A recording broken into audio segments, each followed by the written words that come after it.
how did the project come to you?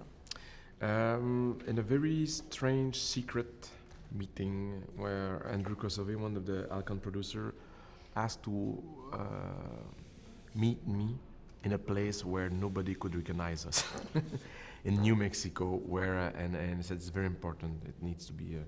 And Andrew came in a small cafe and sat in front of me and put an envelope, and on his envelope it was written one word, which was Queensboro. And he looked at me in the eyes. He said, "Queensboro doesn't exist. That's the Blade Runner project."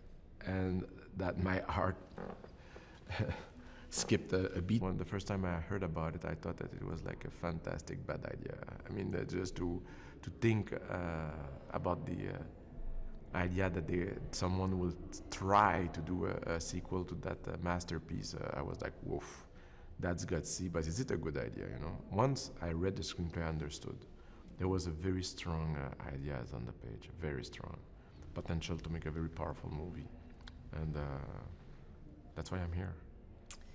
Now, going back to the first film, what kind of impact had that had on you when that came out?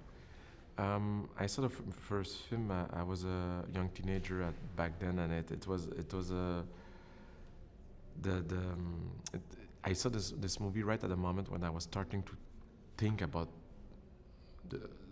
I was starting dreaming about the idea of being a film director, and that's Blade Runner is like definitely a perfect example of what a director can be, which is an author. It's really a director's movie with a very powerful vision, and aesthetically it was a revolution at the time. There's a before and after Blade Runner. The future that was depicted in the film was so precise, so powerful, it's something that we had never seen. So it's like it was really a movie that stayed with me through the years. I saw it over and over. It came out at the same time as the new technology called VHS, where we could own a movie. So it's one of the first movies I ever owned, like a book, watching it over and over because the poetry of the movie was so strong. Yeah. What was the most based on that, and once you were on board here, what was the most challenging thing for you in telling this story? Well, the thing is that something that links both movies is Rick Deckard's character, played by Harrison Ford. To bring back that character to life for me was like I felt a huge responsibility. You know, it's a character that was dreamed first by Ridley Scott, of course, and Hampton Fancher, and to figure out where this character will be, and how time will add an impact on him and his mental state and where it will be emotionally. That's something I really did. It was one of the biggest challenges. I definitely needed Harrison Ford to help me with that task. The sound and vision to this film is so stunning. In terms of the visual that you've created, how was that process, and how did you bring that to the screen? The thing is that the first movie again is a landmark, aesthetic landmark in film history, and so we had to relate to the main qualities of that movie, and then at the same time I had to find my own where I had to find the own identity of this new movie. So it was a long process. I brought on board Roger Deakins right from the start, my cinematographer. I needed someone that I could have a dialogue with right from. I said I cannot dream alone. I need a lot of people to dream with me. Mm-hmm. And Roger came on board, and we spent several weeks in Montreal drawing what will be the foundation of the movie, the laws, the logic, aesthetic logic, and even the laws of the society, everything, all the. So we found our very own logic into it, and then all the aesthetic basis of the movie. We draw the whole movie together. So that's where the movie was born, the Bible of the movie that we referred to until the very end. But it was a journey to try not to do the same thing that has been done, and try to revisit this universe without nostalgia, trying to find our own voice with those colors. I bet that was challenging. And I want to go to also your approach to sound in the film and music to your films and telling your story. Like I really noticed in the sound in this film, especially like if you take the first scene where there is the kettle boiling and then there's action going on and then the kettle boiling, it's like there's a contrast of sound there.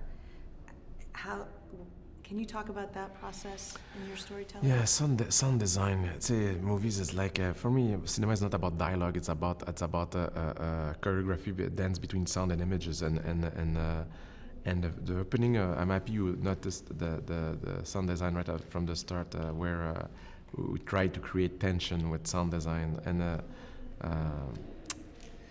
the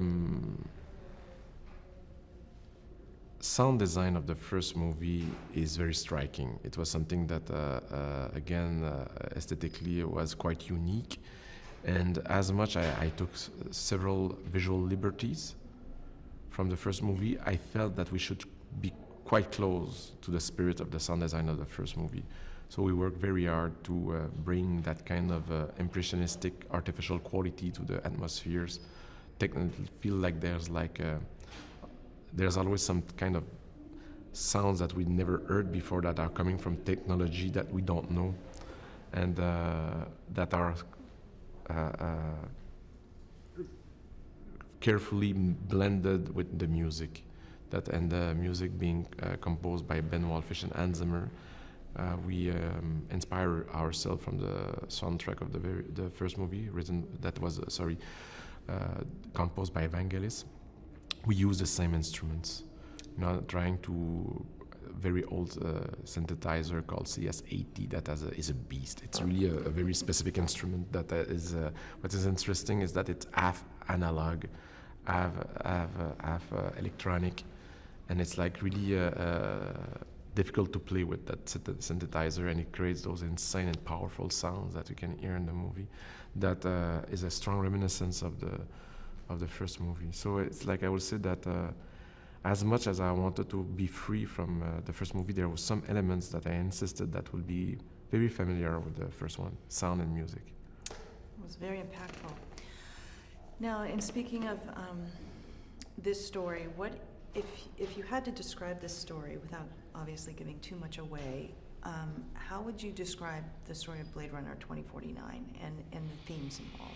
But I will say that it's a police investigation. It's a detective story where a detective is having to deal with a very difficult case, where at one point he made a discovery that blurs his intellect, that is becoming so passionate about his investigation that he's starting to lose his rationals, and that he's being too much. He begins to be too much emotionally involved, and that will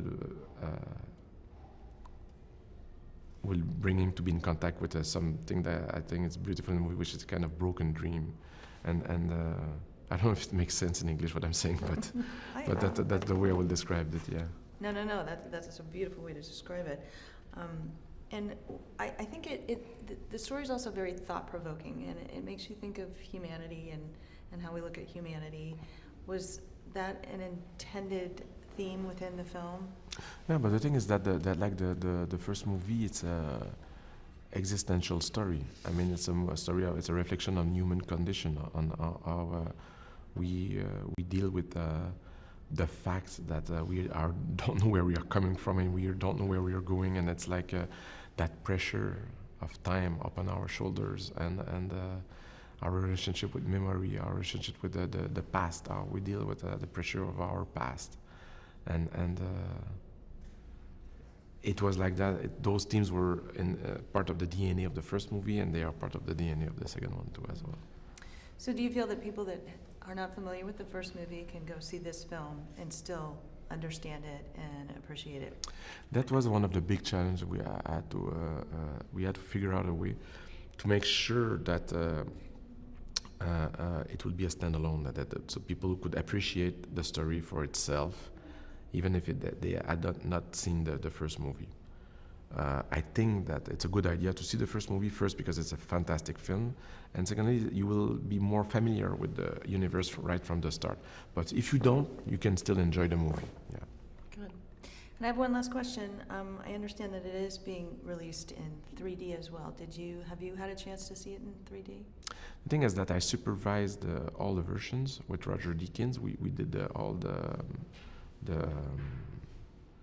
and that was by far. I was used to do one copy, and then we had all those versions, and the 3D process is something new for me. It's something that I was not used to. It was my very first time I was doing a movie in 3D, and it's a science in itself. And the team behind it, they put a lot of passion and skills to be able to create a 3D version out of this movie. I was quite impressed by what they were able to achieve and to bring to the story in 3D. Yeah.